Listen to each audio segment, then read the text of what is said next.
अल्हम्दुलिल्लाहि वकफ़ा वसलामुन अला इबादिहिल्लज़ीना इस्तफ़ा अम्मा बअद। क़ाला नबिय्यु सल्लल्लाहु तआला अलैहि वसल्लम अल-गिनाउ युनबितुन निफ़ाक़ फ़िल क़ल्ब कमा युनबितुल माउ ज़रअ औ कमा क़ाला अलैहि सलातु वस्सलाम। अल्लाहुम्मा सल्लि अला सय्यिदिना व मौलाना मुहम्मद व अला आलि सय्यिदिना व मौलाना मुहम्मद व बारिक वसल्लिम। अस्तग़फिरुल्लाहल्लज़ी ला इलाहा इल्ला हुवल हय्युल क़य्यूम व अतूबु इलैहि। আল্লাহ পাক জাল্লা জালালুহু আমাদের সবাইকে মাফ করে দেন, আমাদেরকে ইসলাহে কামেল নসিব করে দেন। আল্লাহ পাক আমাদের সবাইকে আউলিয়া সিদ্দিকিনের মাকাম নসিব করে দেন। লা ইলাহা ইল্লাল্লাহ। সব কিছুরই একটা উৎস থাকে, সূচনা থাকে। উৎস বা সূচনা হয়তো খুবই সামান্য, মামুলি, দেখতে তেমন কিছু মনে হয় না, বুঝতেও তেমন কিছু মনে হয় না, কিন্তু এটার পরিণতি অনেক ভয়ঙ্কর। বিশেষ করে পাপের উৎস যেগুলো, এগুলো দেখতে অতটা ভয়ঙ্কর মনে হয় না, কিন্তু এগুলোর পরিণাম অনেক ভয়ঙ্কর। যেমন গান শোনা। মানুষ মনে করে একটা গান শুনলে আর কি, একটা গান দেখলে আর কি।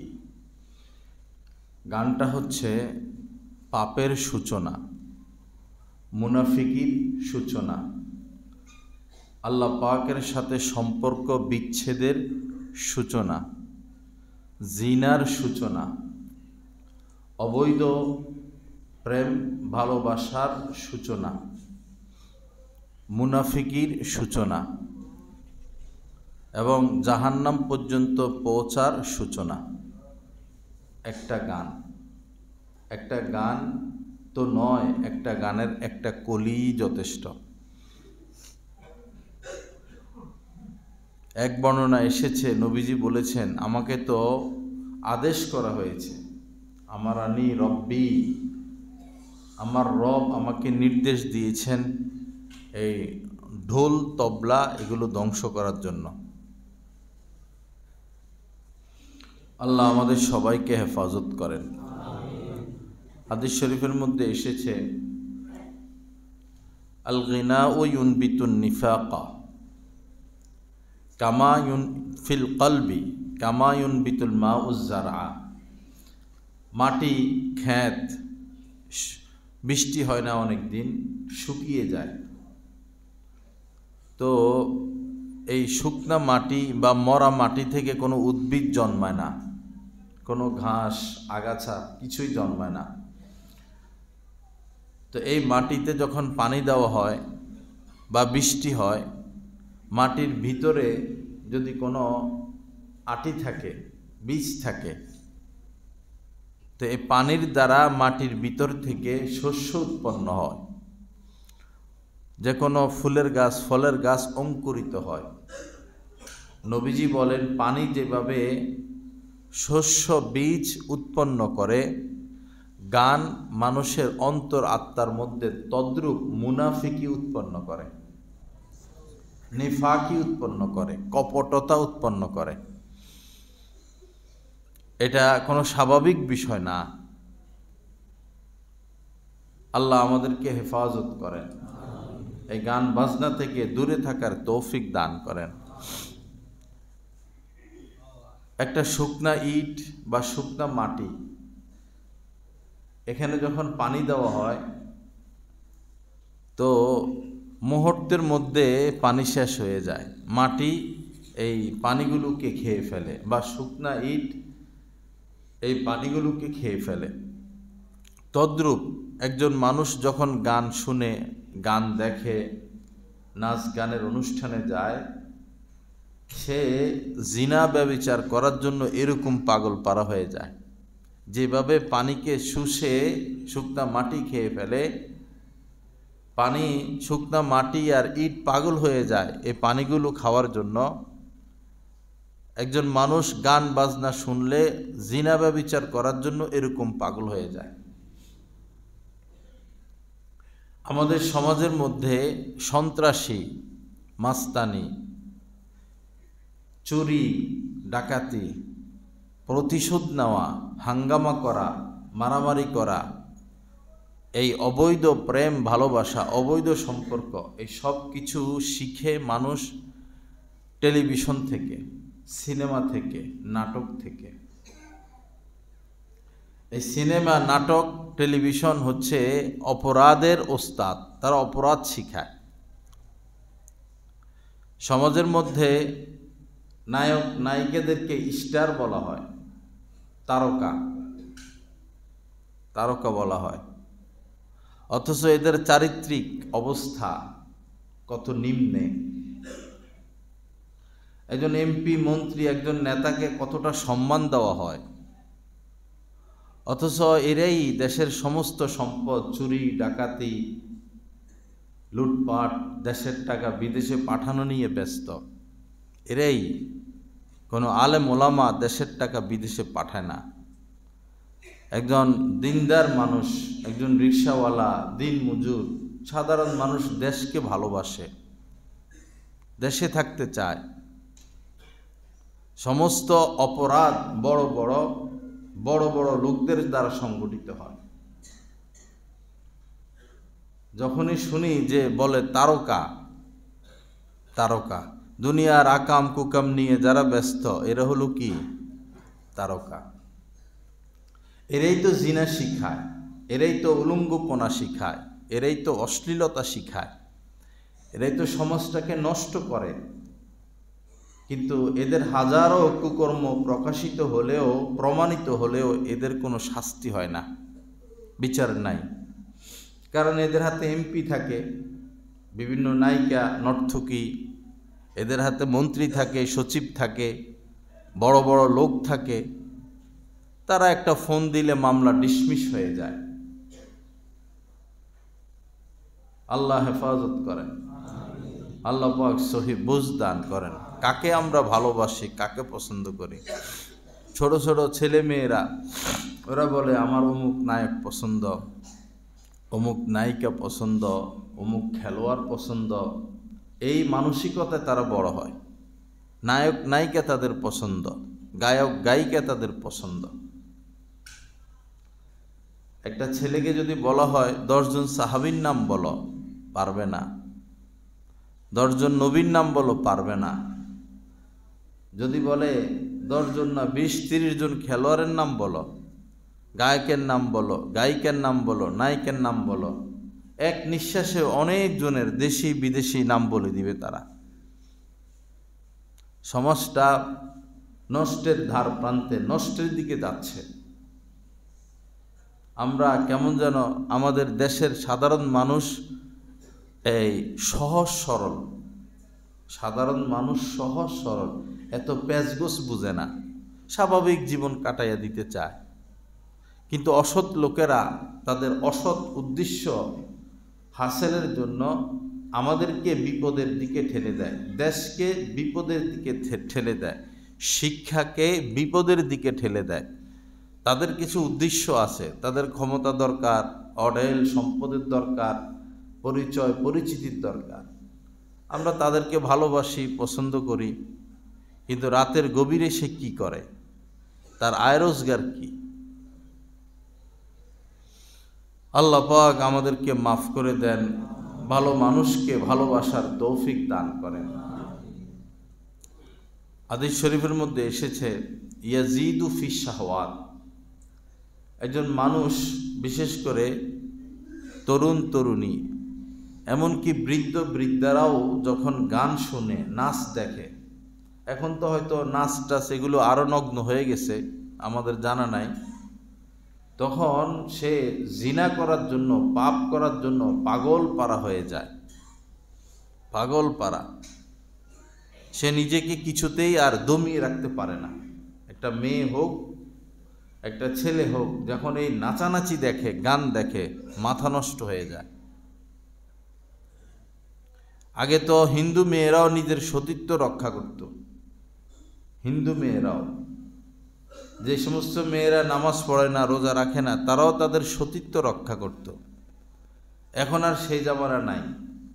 এখন সবার হাতেই মোবাইল, ঘরের মধ্যে ডিশ লাইন, টেলিভিশন, এগুলো দেখে আপোষেই জিনায় লিপ্ত হয়ে যায়, আপোষে, স্বেচ্ছায়। আমাদের নাকের ডোগায় থেকেই তারা পাপে লিপ্ত হয়। চাস্তো ভাই, চাস্তো বোন, হাত্তাকে এমনও তো ঘটনা ঘটে যে মা বাবা ব্যস্ত আয় রোজগার নিয়ে বাইরে বাইরে থাকে, আপন ভাই বোন ঘরে থাকে। অনেক মাসালা এরকম আসে আপন ভাই বোন নিয়ে। বড় ভয়ঙ্কর এক জামানা।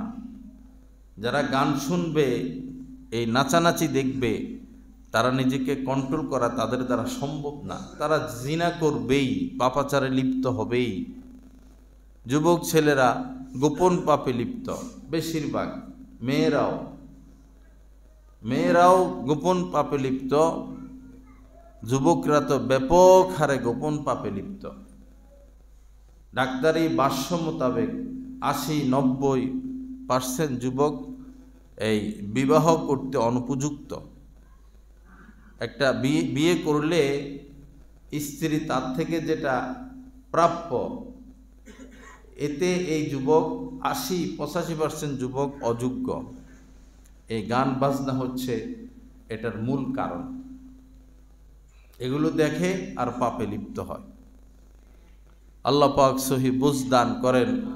বিভিন্ন স্কুলেই গান শেখানো হয়, নাচের অনুষ্ঠান করা হয় স্কুল থেকেই।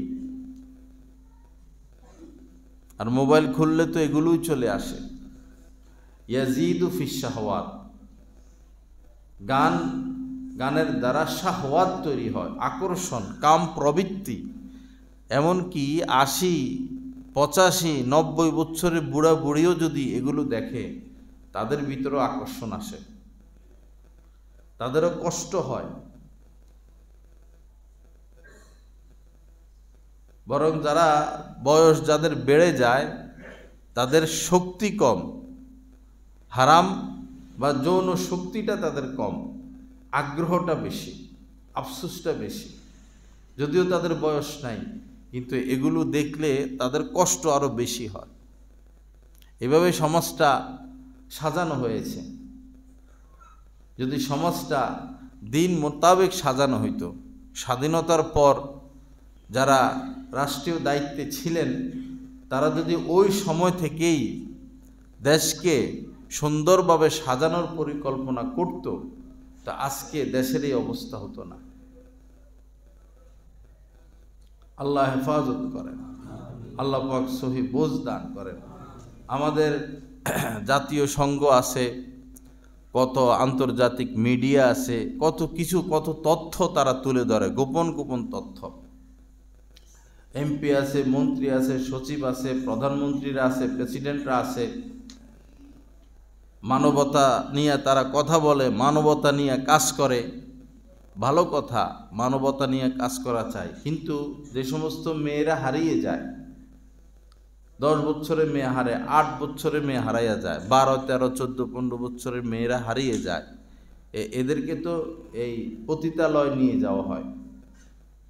ভারতে ভরপুর, বাংলাদেশে আছে, চীনে, এই জাপানে। এই মেয়েরা আর কখনো এইটা থেকে বের হয়ে আসতে পারে না। এরা হয়তো আত্মহত্যা করে অথবা মারা যায়। এরা বেশি দিন বাঁচছেও না, কারণ এদেরকে ওষুধ খাওয়ানো হয় সব সময়, উত্তেজনামূলক। সর্বোচ্চ এরা 30-35-এর মধ্যে মরে যায়। তো একটা মেয়ে, সে হারিয়ে যাওয়ার পরে মা বাবার তো আর ঘুম নাই, শান্তি নাই, সন্তানের দুঃখে কষ্টে। মারা গেলে মরে গেল, আল্লাহর কাছে চলে গেল, কোনো কষ্ট নাই। হারিয়ে গেলে তো এই মেয়েটা ওইখানে চলে গেল, তাকে সেখানে বিক্রি করে দেওয়া হলো। তো এত এত মানবতা, এত এত প্রেসিডেন্ট, এত এত প্রধানমন্ত্রী, এত মানবাধিকার, তো তারা এই মেয়েদেরকে এখান থেকে বের করে না কেন?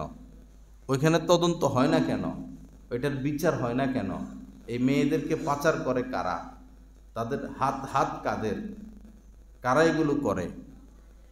যাদেরকে 100-200টা ফুলের মালা দেই আর যাদের জন্য জীবন দেই, তারা এগুলো করে। আপনাদের অন্তরটা যাদের ভালোবাসায় ভরপুর, সমস্ত অপরাধের মধ্যে তারা লিপ্ত। সাধারণ মানুষ পারে আলেম ওলামার উপরে জুলুম করতে। মসজিদের ইমাম সাহেব সালাম দিল না কেন? মসজিদের ইমাম সাহেব ডাইন দিকে তাকাইলো কেন? বাম দিকে তাকাইলো কেন? এটা করলো কেন? হেটা করলো কেন? দাও চাকরি, খাও, নোট করো, বাইর করে দাও, পারে এতটুকু। অথচ নিজে দুনিয়ার আকাম কুকামের সাথে লিপ্ত। বহু মানুষ এমন আছে আলেম ওলামার উপরে পাওয়ার দেখায়, অথচ তার শরীরের 1 ফোঁটা হালাল না। তার শরীরের গোশত মাংস 1 ফোঁটা হালাল না, বৈধ না। কুল্লু আমরিন ইয়ারজিউ ইলাল্লাহ, সব কিছুই আল্লাহর কাছে ফিরবে। আল্লাহ দেখবেন সব কিছু। জাহান্নাম কি তিনি ভরবেনই? জাহান্নাম ভরপুর তিনি করে ছাড়বেনই। জাহান্নাম ভরপুর হবেই হবে। লাফাইতেছে মানুষ, লাফাক না, পরিণামটা কি? আল্লাহ আমাদের সবাইকে মাফ করে দেন। তো এই গান বাজনা থেকে বিরত থাকার চেষ্টা করা। ইয়াজিদু ফিশ শাহওয়াত ওয়া ইয়ানকুসুল হায়া। গান মানুষকে নির্লজ্জ করে, নির্লজ্জ। একটা মেয়ে, সে তো জন্মগতভাবেই, সৃষ্টিগতভাবেই আল্লাহ পাক তার মধ্যে লজ্জা দিয়েছেন। লাজুক হয় নারীরা, কিন্তু এই একটা মেয়েই কিভাবে ওড়না ছাড়া হাঁটে, কিভাবে সে চুল দেখায়, শরীর দেখায়, ৮-৭ পোশাক পরে, নিজের গোপন অঙ্গগুলো মানুষের সামনে পেশ করে। নিজের গোপন অঙ্গগুলো মানুষের সামনে পেশ করার প্রতিযোগিতা চলতেছে। এই মেয়েটার লজ্জা গেল কোথায়? সে এমন বেহায়া হলো কেন? মাও বাসা থেকে বের হয়, সাথে মেয়েও বের হয়। মায়ের পোশাকও অশ্লীল, মেয়ের পোশাকও অশ্লীল। ওরাই দর্শনের শিকার হয় যারা অশ্লীল পোশাক পরে। ছেলেদের সাথে ঘুরে গাড়ে ছেলেরা সুযোগ মতো দর্শন করে বসে। এমন পরিবেশে যাবে কেন? এমন পোশাক পরবে কেন? পাকিস্তানের ইমরান খান একবার বলছিলেন যে দর্শনের কারণ তাদের পোশাক। তারা এমন পোশাক পরে কেন? বোরকা পরা কোনো মেয়ে তো দর্শন হয়েছে আমরা কখনো শুনি নাই। পর্দা যে করে। ওয়ানকুসুল হায়া, লজ্জা শেষ হয়ে যায় যারা গান শুনে, নির্লজ্জ হয়ে যায়, বেহায়া হয়ে যায়। হাতে হাত মিলায় ছেলে মেয়েরা, ক্লাসমেট, চাচতো ভাই, খালতো ভাই, হাতে হাত মিলায়, একটারে ধাক্কা দেয়, কোনো অনুভূতি নেই। মা বাবাও এটাকে কিছু মনে করে না। তো এটা তো পাপের সূচনা। এই সূচনা তো অনেক দূর তাদেরকে নিয়ে যাবে। অয়ানকুসুল হায়া, যারা গান দেখবে তারা নির্লজ্জ হয়ে যাবে, বেহায়া হয়ে যাবে। ছেলেরা এই রাস্তায় শর্ট প্যান্ট পরে দাঁড়াইয়া থাকে, চুল কাটে শয়তানের মতো, মনে হয় একটা হনুমান। যারা এরকম, হনুমানের চেহারা চুরুত আরো ভালো। বউ ছেলে ফেলে দেখতে কি সুন্দর মাশাল্লাহ, এমনভাবে চুল কাটে, হাফ প্যান্ট পরে ঘুরে, নিজে হনুমান হইয়া যায়। তো তুমি নিজে হনুমান হইছো তো আর কি উপায় তোমার? যে সমস্ত ছেলে শর্ট প্যান্ট পরে, এদের ছবি তুলে রাখবেন চোখ দিয়া, অন্তর দিয়া, মোবাইল দিয়া না, ওটা হারাম। চোখ দিয়া ছবি তুলে রাখবেন, এদের সাথে আত্মীয়তা করবেন না, এদের ভিতরে সমস্যা। এমনকি যখন মেয়ে বিবাহ দিবেন বা বোন বিবাহ দিবেন, ওই খবরটা নিবেন এই পোলা কি আগে শর্ট প্যান্ট পরে ঘুরতো কিনা।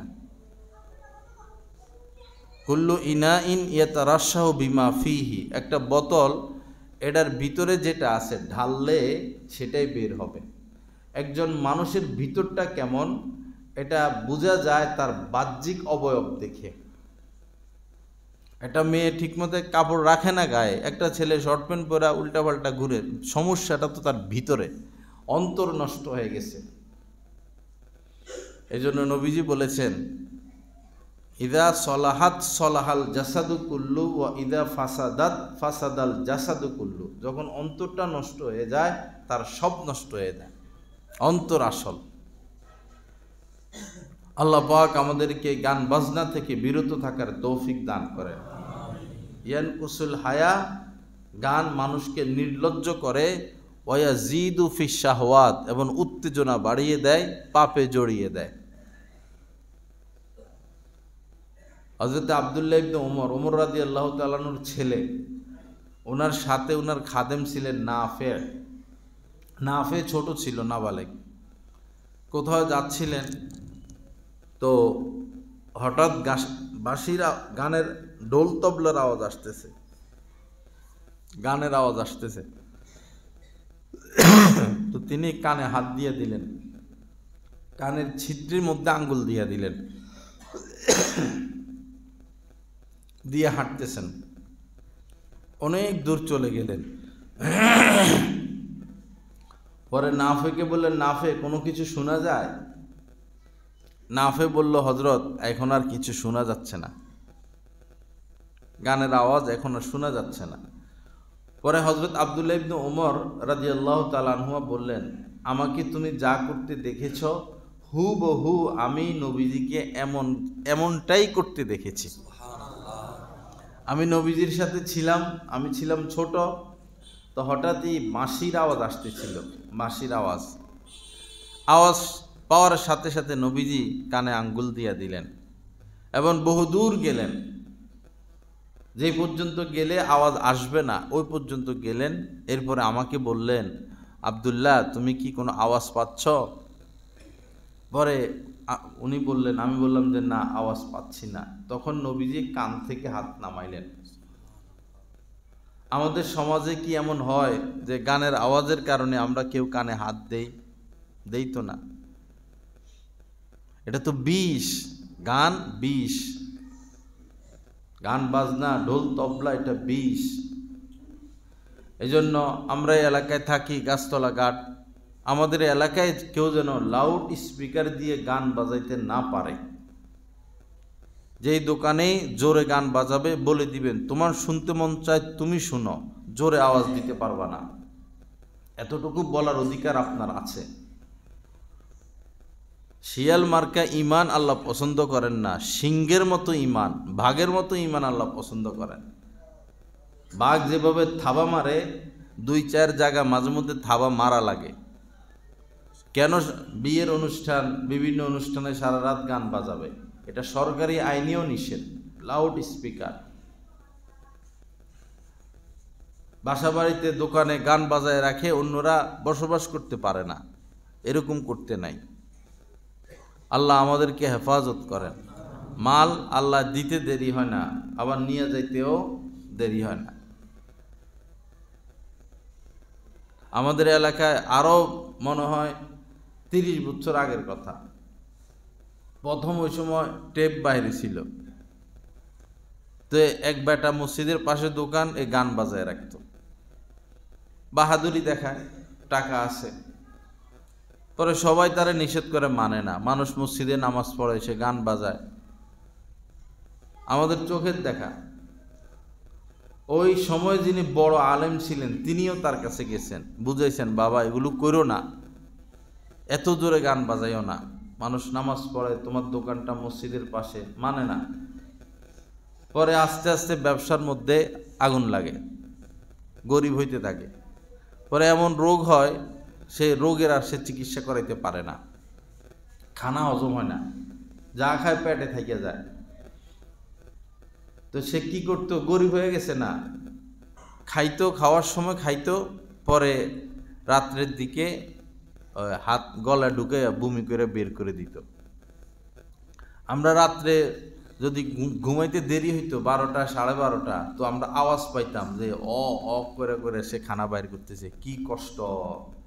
আধা ঘন্টা 1 ঘন্টা 2 ঘন্টা পর্যন্ত এইভাবে সে বমি করত, খানা বাইর করত। কি রোগ হয়েছে কে জানে, চিকিৎসা করাইতে পারে নাই। আল্লাহর গজব আসলে দেরি হয় না। দেখেন না আমেরিকার অবস্থা,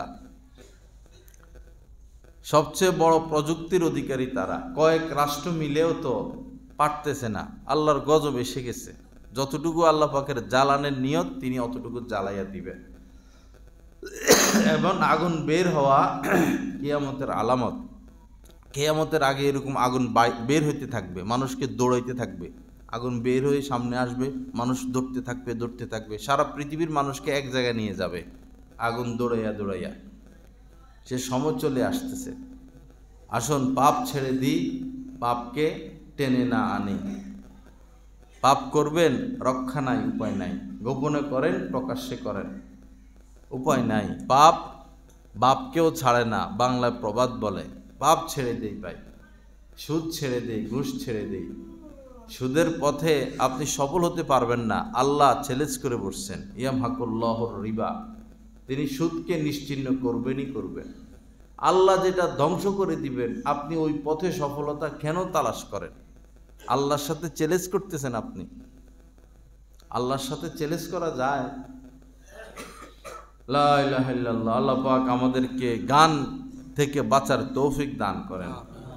কোনো কনসার্টের আয়োজন করা এটা সম্পূর্ণরূপে হারাম, গুনাহে কবিরা। কনসার্টের আয়োজন করা, গানের আয়োজন করা, এটা সম্পূর্ণ হারাম। এই গানের আয়োজন করে যতগুলো মানুষ পাপে লিপ্ত হবে, যারা আয়োজন করলো তাদেরকে সমপরিমাণ পাপ দেওয়া হবে। যতগুলো পাপের যতগুলো শাস্তি, যারা আয়োজক তাদেরকে ওই পরিমাণ শাস্তি দেওয়া হবে। এবং যাদের ক্ষমতা আছে বাধা দেওয়ার, বাধা দিল না, প্রশাসনিক লোক যারা পারে, এগুলো করো না, বন্ধ হয়ে যাবে, যারা এরকম বন্ধ করবে না, দায়ভার তাদের উপরও যাবে। এই সমস্ত গানের অনুষ্ঠানে যাওয়া সম্পূর্ণ হারাম, তাদেরকে সহযোগিতা করা সম্পূর্ণ হারাম। এই পথে যে আয়টা হবে, টিকিট বিক্রি করে যে আয়টা হবে, এটা কোনো মাল না। এই টাকা কেউ খরচ করতে পারবে না, এটা সম্পূর্ণ হারাম টাকা। এই টাকা কাউকে দানও করা যাবে না। যে গানের আয়োজন করা হলো, এর মাধ্যমে যে টাকা উঠবে এগুলো গরিব দুঃখীকে দেওয়া হবে না। গরিব দুঃখীর জন্য এগুলো নেওয়া বৈধ না। কোনো গরিব দুঃখী এটা নিতে পারবে না। এই দেশে কোনো আহত নিহত মানুষের এমন অবস্থা, তারা এমন রাস্তায় বসে নাই যে গানের আয়োজন করে টাকা উঠাইয়া তাদেরকে দিতে হবে। এরকম পরিস্থিতি এই সমাজে নাই। এটা বেউকুফি, একটা পাগলামি ছাগলামি এগুলো। আল্লাহ পাক আমাদেরকে সহি বুঝ দান করেন, যেটা ঘৃণিত সেটাকে ঘৃণা করার তৌফিক দান করেন।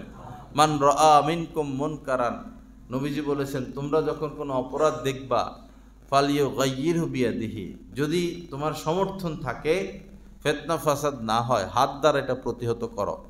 এটা সরকারের কাজ। ফাইন লাম ইয়াস্তাতি ফাবিলিসানি, হাত দ্বারা না পারলে জবান দ্বারা বলে দাও যে এটা নিষেধ, আমরা এটা করি না, আমরা এটার সাথে নাই, এটা একটা হারাম কাজ, নাজায়েজ কাজ, যেটা আমি বলে দিলাম এখন আপনাদের সামনে। ফাইন লাম ইয়াস্তাতি, যদি কাহারো দ্বারা এটাও সম্ভব না হয়, ফাবি কলবি, সে অন্তত মনে মনে এটাকে ঘৃণা করবে, মনে মনে। ফাবি কলবি ওয়াযালিকা আযআফুল ঈমান, আর এটা হচ্ছে ঈমানের সর্বনিম্ন শাখা। অন্তরে অন্তরে খারাপ জিনিসকে ঘৃণা করা, এটা হচ্ছে ঈমানের সর্বনিম্ন স্তর। এর নিচে আর কোনো ঈমান নাই। আল্লাহ আমাদেরকে হেফাজত করেন। আল্লাহ পাক এ সমস্ত অনুষ্ঠানে যাওয়া থেকে আমাদেরকে বিরত রাখেন, এগুলোকে ঘৃণা করার তৌফিক দান করেন। মুসলমান সমাজে যেন আমরা ইসলাম মোতাবেক